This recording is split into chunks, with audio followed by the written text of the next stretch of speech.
Pour clôturer les célébrations du 40e anniversaire du drapeau franco-ontarien, les francophones de la région de Népine se sont rassemblés aujourd'hui au parc Trent-Arlington.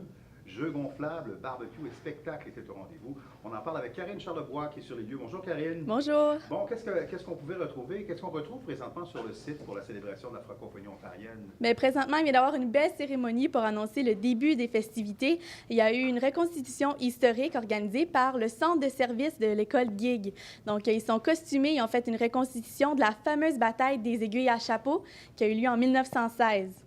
Donc, cette bataille, c'était un peu pour représenter l'école Gig. Lorsque le gouvernement a créé le règlement 17, ils ont décidé de sortir des écoles, les enseignants, et de sortir leur épingle à chapeau, parce que dans le temps, ils attachaient leur chapeau avec des épingles et ils ont combattu les policiers qui étaient devant l'école de cette manière. Donc, c'est une manifestation très importante pour les Franco-Ontariens. Il y a également eu une belle levée du drapeau. Les gens ont chanté en chœur, on voyait que c'était très significatif pour eux. Et Népine, là, c'est une région qui est plutôt... c'est un secteur d'Ottawa qui est plutôt anglophone.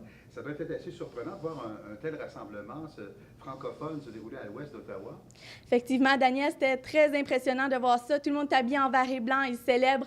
Il y a des centaines de Franco-Ontariens présents ici, un peu partout dans la région, pour supporter les gens de Népine, puisqu'ils sont en minorité.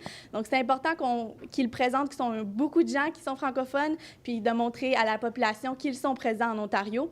Tout le monde dansait, il y a de la musique, il y a beaucoup de célébrations. Les immigrants sont la bienvenue aussi, puisqu'ils sont francophones. Eux aussi, ça permet de grandir la communauté en Ontario.